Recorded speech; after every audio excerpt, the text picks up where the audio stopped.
L'intelligence artificielle, c'est une réalité et elle réinvente le futur de nos entreprises. L'IA, c'est un buzzword aujourd'hui, un terme à la mode, mais qu'est-ce que ça veut vraiment dire ?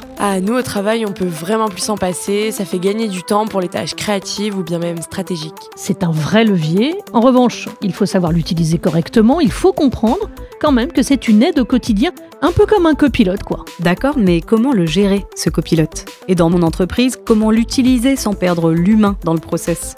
Il faut avoir les clés pour ça. L'IA n'est pas là pour remplacer l'humain, mais pour libérer notre potentiel et nous recentrer sur l'essentiel.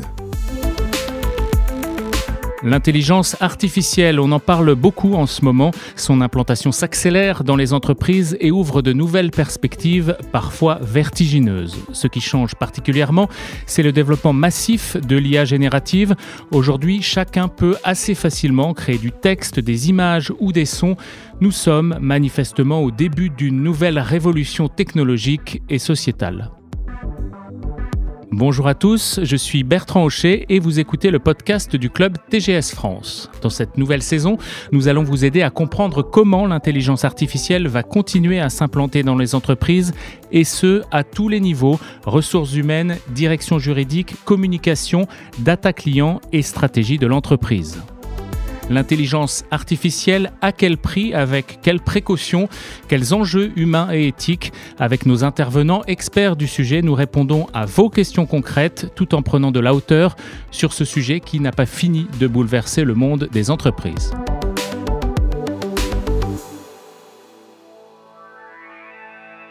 Pour lancer ce premier épisode, j'ai le plaisir d'accueillir et de vous présenter Flavien Chervet. Bonjour. Bonjour. Vous êtes expert en intelligence artificielle, entrepreneur, conférencier et auteur. Vous aidez de nombreux comités de direction à intégrer l'IA dans leur stratégie.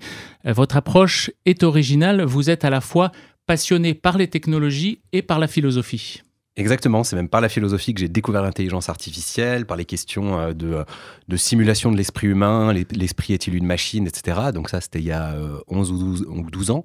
Et étant un geek à côté, j'ai commencé à coder de l'IA. Et puis après, ma vie professionnelle d'entrepreneur et d'accompagnateur de codir, on va dire, m'a amené à évaluer énormément l'impact que ça avait sur les entreprises, bien avant la révolution de ChatGPT. Le dernier grand bond technologique que nous avons connu, c'est l'arrivée d'Internet.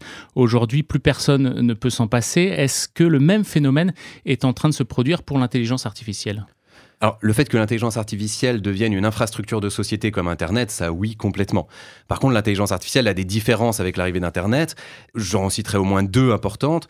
La première, c'est qu'elle porte beaucoup plus d'émotions, de mythologie que Internet. On a eu toute une science-fiction qui nous a parlé d'intelligence artificielle beaucoup plus que d'Internet. Et le fait de créer des machines qui pensent, c'est un peu quand même ce qu'il y a derrière, ça vient bousculer les représentations humaines beaucoup plus qu'un réseau de communication. Voilà. Donc, il y a une dimension émotionnelle dans cette révolution beaucoup plus forte et, à mon avis, elle va être anthropologique encore plus qu'Internet. Le deuxième élément, c'est la rapidité. On a fait en 3 ans d'IA ce qu'on a fait en 30 ans d'Internet. Et si on regarde un peu tous les indicateurs, que ce soit le nombre de papiers de recherche, les brevets, les investissements, l'adoption, etc., la révolution IA va en effet entre 10 et 20 fois plus vite que la révolution d'Internet. Il y a une différence fondamentale qui fait que la société n'a pas le temps de se construire autour des évolutions de l'IA. Là où Internet, c'était encore une révolution en temps humain, même si elle était rapide, je pense que l'IA, c'est notre première révolution technique qui ne se passe pas en temps humain. Et donc déjà, en fait, ChatGPT, quand on parle de ChatGPT, c'est le Moyen-Âge de l'IA pour ceux qui sont dans l'écosystème, alors que pour beaucoup, c'est encore une bête à adopter, à dompter, à apprivoiser. Et voilà, la vitesse d'évolution n'est pas compatible avec l'évolution de la société.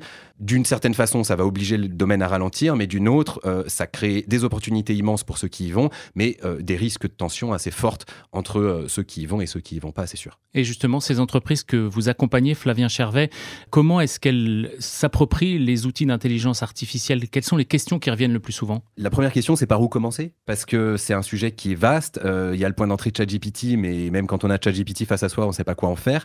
Selon les entreprises, ça change, mais je pense qu'un point d'entrée, par exemple, très fort pour toutes les entreprises, c'est le point d'entrée RH. Presque toutes les entreprises ont des services RH, il y a une question humaine. Et donc, faciliter le métier des RH, parce que écrire des fiches de poste, analyser des fiches de poste, construire des documents d'onboarding de nouveaux collaborateurs, etc. C'est chronophage et des systèmes d'IA peuvent augmenter énormément ces tâches-là. Donc ça donne un point d'entrée intéressant, d'autant plus que les RH étant ceux qui vont catalyser la transformation des compétences, si eux prennent conscience des enjeux de l'IA et développent leurs propres compétences en IA, ils vont être bien plus matures derrière pour porter ça stratégiquement en termes de transformation de l'organisation. Mais toutes les entreprises n'en sont pas au même niveau de maturité? Pas du tout. Là, je parlais plutôt pour des entreprises qui se lancent. Disons qu'au début, il y a tous les assistants IA, les chatbots, ChatGPT, tous ces systèmes qui permettent de générer en effet du contenu. Le deuxième niveau, celui qui a beaucoup maturé en 2024, c'était de créer ses propres systèmes d'IA, notamment ce qu'on appelle du RAG, d'interfacer un moteur d'IA avec ses bases de données internes, par exemple, pour faire de la relation client ou pour améliorer les processus métiers. Donc, on a le meilleur des deux mondes. On a le moteur d'intelligence et la base de données à côté. Et puis, le moteur d'intelligence va piocher dans la base de données spécifiques de l'entreprise pour fournir des réponses.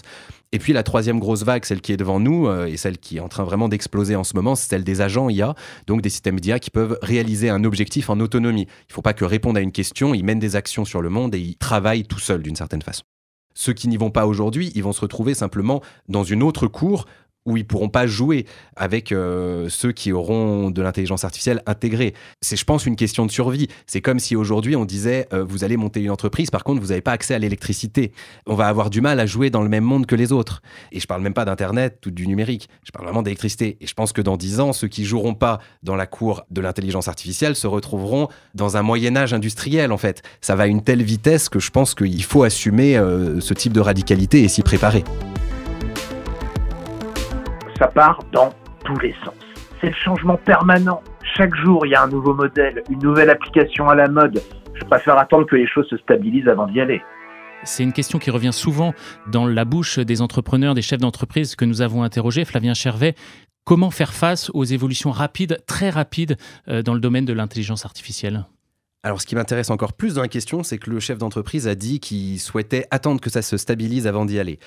Eh ben, je lui souhaite du courage. Je pense pas du tout qu'on soit en phase de stabilisation, on est encore en phase d'accélération et l'intelligence artificielle n'est pas une révolution industrielle comme les autres. Il y a une bien-pensance en France, on aime être un peu désabusé et se dire on a déjà vu ça, on a la courbe des attentes et puis une espèce d'hiver et puis après ça se stabilise. C'est pas à ça qu'il faut s'attendre avec l'IA. L'IA est une révolution qui s'auto-entretient, la bulle va pas éclater, en tout cas clairement pas tout de suite. Plus la bulle gonfle, plus on a de nouveaux apports qui viennent l'entretenir. Si on n'y va pas, on est mort. Donc, on n'a pas le choix, il faut faire ce plongeon et construire des convictions. Elles ne seront pas durables, elles seront remises en cause, elles seront quasiment toutes fausses parce que c'est comme ça, même quand on est expert, on est en retard. Mais ne pas y aller, c'est simplement laisser le train passer, c'est pas du tout attendre que ça se stabilise. Mais dans ces conditions, comment former les salariés à l'intelligence artificielle en entreprise ? S'il faut former, le bon point d'entrée pour moi, c'est ce qu'on appelle le prompting, apprendre à bien parler au système d'IA. C'est une compétence qui est relativement facile à acquérir parce que c'est du langage naturel, c'est l'art de murmurer à l'oreille des IA, comment bien leur parler pour en tirer le meilleur. Donc ça permet de les appréhender d'un point de vue très concret par l'usage, en même temps plutôt fun parce que c'est des techniques qui sont pas compliquées, donc quand on les apprend, on peut se marrer, on peut jouer avec, etc. Donc avant de déployer des formations de grande ampleur, je pense qu'il faut amener de la formation, soit sous la forme de capsules, de micro-learning, donner des contenus et pourquoi pas faire quelques journées de formation, mais pas des grands plans de formation. On peut sortir d'une demi-journée à être devant l'ordinateur à apprendre à prompter et on a déjà pour le mois à venir 5 ou 6 cas d'usage à expérimenter, ça donne plein d'idées. Avec ça, on développe petit à petit le réflexe IA de savoir à quoi l'IA est bonne, à quoi elle n'est pas bonne et quand l'utiliser ou pas. Et puis, comme ça déclenche la curiosité, on va se renseigner sur un autre outil, puis un autre et progressivement, on les ajoute à sa besace. Et quand on commence à être à l'aise sur 3-4 outils d'IA, on se rend compte qu'il y a un bouillonnement énorme autour, mais comme on a des points de repère, on peut ramener ce bouillonnement à des choses qu'on connaît et donc il devient un peu plus lisible. Jamais complètement lisible, mais un peu plus. Et puis, on rentre dans un flux d'expérimentation. Donc, il y a aussi une logique de temps à investir, c'est-à-dire qu'il faut donner un petit peu de temps aux collaborateurs. Souvent, ça passe par une communauté IA en interne qui ensuite fournit ses résultats au reste des collaborateurs. Aussi par des after-work avec des prompting challenge ou des découvertes d'outils. Mais il faut donner un petit peu de temps pour cette expérimentation continue. Comment appréhender les questions éthiques soulevées par l'implantation d'outils IA en entreprise ? Je pense à la confidentialité, le respect des droits individuels, la place de l'humain. Pour moi, la question éthique, en même temps, elle est à penser en se disant comment on fait pour garder de l'humain dans l'entreprise et dans les processus de l'entreprise. Et en même temps, quand on fait ça de façon juste bienveillante et mielleuse, ça marche pas. Il faut vivre avec ces technologies. Il va y avoir beaucoup de potentiel d'automatisation, c'est clair. Un potentiel d'automatisation que je pense qu'on n'a jamais connu en termes de rapidité et de généralité. Donc pour moi, l'éthique, elle se positionne pas juste dans des jolis discours et des chartes de bonnes pratiques. Elle se positionne dans le fait que les humains dans l'entreprise soient moins concentrés sur la technicité des tâches et qu'il y ait une valeur ajoutée même dans le business model, qui soit pensé autour de la relation avec les clients. Dans tous les business models, la relation avec les clients doit prendre de la valeur. Je donne l'exemple le plus typique, mais pour un avocat, la partie technique du métier, dans 3 ans, je lui donne vraiment pas beaucoup d'avenir pour les humains. C'est que des tâches pour lesquelles les IA sont excellentes. Donc, si les avocats évoluent pas vers une relation client, du consulting stratégique, un positionnement qui dépasse la rédaction d'actes et de la technicité, en effet, ils vont avoir un gros problème. Et cette logique-là, elle s'applique à des degrés divers. Là, c'est le degré maximal, mais à des degrés divers dans tous les métiers. Pour que l'éthique fonctionne, il faut reconstruire la valeur ailleurs, pas juste dire « oui, on met de l'humain au centre, on met de l'humain au centre ». Qu'est-ce que ça veut dire ? Où est-ce que la valeur humaine, on la positionne ? Quand on parle d'intelligence artificielle et d'entreprise, une autre remarque revient souvent. J'ai l'impression que l'IA ne concerne que les grandes entreprises et pas vraiment les petites structures comme la mienne. J'ai vraiment l'impression que ce sont les grosses boîtes qui font aujourd'hui de l'IA, c'est elles qui ont le budget pour. Et je suis pas certaine finalement que ce soit encore accessible à tout le monde en fait. Mais peut-être que je me trompe. L'intelligence artificielle est-elle réservée à certaines catégories d'entreprises ? Alors, c'est une super question. Avant la révolution actuelle, on va dire des IA génératives, même si ce n'est pas tout à fait juste, mais avant la révolution actuelle, l'IA était réservée à quelques-uns. Il fallait beaucoup de données, beaucoup de puissance de calcul, beaucoup de budget, et on traitait des cas d'usage restreints. Donc, en effet, c'était réservé à des grosses entreprises ou à des géants du numérique qui avaient fondé leur business model là-dessus. Ou à des startups qui en faisaient. La révolution qu'on a connue, c'est pas une révolution scientifique ou technique. Depuis 2-3 ans, c'est pas ça qui s'est passé. Ce qui s'est passé, c'est ce qu'on appelle une disruption au sens économique du terme, c'est un vrai terme. C'est quand quelque chose qui était réservé à quelques-uns devient accessible au plus grand nombre. On peut faire de l'IA sans données, sans puissance de calcul et sans compétences. Évidemment, si on a ces 3 ingrédients, on peut faire plus. Mais on peut déjà faire sans. Il suffit d'utiliser les systèmes que d'autres ont produits pour débloquer des cas d'usage. Donc non, au contraire, c'est une révolution qui n'est pas du tout réservée aux grosses entreprises. C'est une révolution pour laquelle les TPE et les PME ont une opportunité énorme, ont un coup à jouer.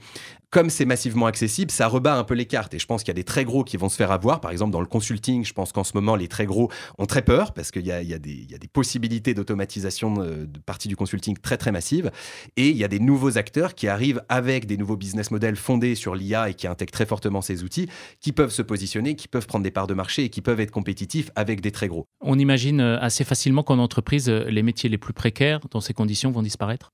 Les deux les plus touchés, c'est les métiers, on va dire, administratifs, intellectuels, créatifs, qui en effet sont très touchés. Certains doivent évoluer, certains, il y a des potentiels de remplacement qui sont réels et qu'il faut commencer à penser. Et puis en effet, les métiers précaires, c'est malheureux, mais c'est toujours ceux qui prennent parce que tout simplement, il n'y a pas un investissement sur leur développement des compétences. Par contre, c'est vrai que quand même, les métiers très manuels et artisanaux, eux, sont sûrement les derniers touchés. Parce que, évidemment, c'est d'abord une révolution du cognitif, et même si elle entraîne la robotique derrière elle, dès qu'il y a de la matière qui entre en jeu, ça prend plus de temps, c'est plus compliqué, il y a des barrières plus fortes. Donc, en effet, le menuisier, l'électricien, leur métier va sûrement être bousculé pour toutes les fonctions support, mais sur le métier en lui-même, ça va prendre plus de temps. Il y a bien des tâches tout de même en entreprise qu'on ne pourra pas déléguer à une intelligence artificielle ? Je ne pense pas qu'il y ait des tâches qui ne soient pas délégables. Par contre, il y a des tâches où ce n'est pas désirable et où ça ne crée pas de valeur. Voire, il y a des tâches qui vont prendre de la valeur du fait que ce soit l'humain qui les fasse. Par exemple ? La métaphore, c'est le petit défaut sur le vase du potier qui fait qu'il a plus de valeur que le vase industriel. Parce que sa valeur n'est pas tout entière inclue dans sa valeur fonctionnelle. Tout d'un coup, la valeur émotionnelle entre en jeu. Il y a un humain derrière qui l'a fait. Alors pour cette saison spéciale autour de l'intelligence artificielle, on s'est dit que ce serait intéressant d'interroger une intelligence artificielle justement, et celle qui va nous accompagner tout au long de cette saison, c'est Vivienne. Bonjour Vivienne. Bonjour Bertrand. Comment puis-je t'aider aujourd'hui ? Vivienne, je m'adresse à des chefs d'entreprise et des responsables de fonctions support. Je pense qu'ils aimeraient bien savoir à quoi ressemblera leur entreprise avec l'intelligence artificielle dans 5 ou 10 ans. Quelle est ta prédiction ? Ma prédiction ? Dans 5 à 10 ans, l'IA sera invisible, mais omniprésente. Zéro routine work. Elle rédigera vos rapports, répondra aux clients, optimisera les recrutements et anticipera les pannes. L'organisation s'auto-ajustera en temps réel, libérant l'humain pour la stratégie, l'innovation et la créativité. Flavien Chervet, vous accompagnez, je le rappelle, de nombreux comités de direction pour l'implantation de l'IA en entreprise. Que pensez-vous de ce résumé ? Est-ce que vous êtes d'accord avec cette projection ? Alors ça dépend en quoi. Le fait qu'elle soit invisible, je pense pas que ça soit le cas. Je pense qu'on va même vers des agents de plus en plus humanisés et visibles, avec des interfaces où on verra on aura des visages, etc. Mis sur des systèmes d'IA. C'est déjà la tendance. Il y aura des choses qui seront invisibles, en effet, mais il y aura aussi du visible, parce qu'en tant qu'humain, on aura besoin d'échanger avec ces systèmes d'IA, de co-travailler avec eux, et donc il faudra des interfaces qui soient fluides pour l'être humain, et rien n'est plus fluide que le langage naturel et une présence physique. Donc au moins sous la forme d'un visage, je pense qu'on aura beaucoup de choses dans ce sens-là.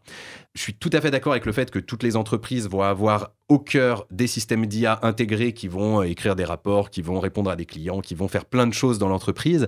Par contre, là où ça va libérer du temps, en effet, il y a toujours ce bien commun de la stratégie, l'innovation, la créativité, parce que c'est des choses qui demandent de la contextualisation et parce que l'acte créatif, on veut qu'il soit purement humain.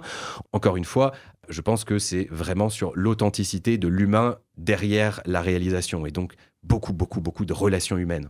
Comment l'intelligence artificielle va continuer à changer en profondeur le monde de l'entreprise dans les prochaines années ? Je crois qu'il y aura des entreprises complètement autonomes, qu'un humain possédera, mais qui se piloteront et évolueront en pure autonomie. On commence à voir ça, par exemple, pour des agences de développement informatique autonomes. Ça commence à exister. C'est pas encore suffisamment performant pour être compétitif, mais ça commence à exister. Donc, je pense qu'on va voir ça émerger très fort, des entreprises complètement IA. Et puis, du côté humain, je pense en effet à un retrait de l'humain des processus métiers clés, parce que des systèmes d'IA les feront de façon plus rapide et que l'humain sera un goulot d'étranglement d'efficacité assez souvent, et une valeur de l'humain qui se placera de plus en plus sur l'interface du cœur métier avec des autres humains, c'est-à-dire encore une fois sur la relation client et sur le marketing, une partie de marketing très émotionnelle qui concerne la relation intime d'humain à humain. Le cœur du métier du commercial ne sera pas de faire du gros hacking ou d'essayer de faire des automatisations, ça sera au contraire d'être au contact du client, de l'appeler pour son anniversaire et d'avoir une discussion authentique avec lui. Certains peuvent avoir des appréhensions ou être effrayés par tout ça. Il y a 3-4 ans, je voulais être tout le temps dans l'optimisme, donc je disais que ces peurs n'étaient pas justifiées. Aujourd'hui, je leur dis qu'elles ont en partie raison, c'est-à-dire qu'on est face à un moment vertigineux de société, on est face à des alternatives immenses, c'est une révolution anthropologique, ça va transformer complètement la façon dont on a de travailler, mais aussi de vivre, et donc il y a une part d'inquiétude légitime à avoir. Par contre, très souvent, les frayeurs sont assez associés à des espèces de scénarios de science-fiction à la Terminator qui, eux, manquent de crédibilité. Et donc, il y a 3 stades dans la prise de conscience IA. Il y a « j'ai très peur parce que je connais que la science-fiction et je vois plein de choses arriver sans les comprendre ». Deuxièmement, je comprends mieux ces systèmes, je commence à les toucher du doigt, je vois aussi leurs limites et donc j'ai un côté désabusé. Bon, c'est qu'un outil comme un autre et on va l'adopter tranquillement. Et puis le troisième niveau de prise de conscience, c'est quand je commence à vraiment comprendre l'IA, je commence à voir son développement, à voir tout son potentiel, à vraiment comprendre là où ça va et la vitesse à laquelle ça va.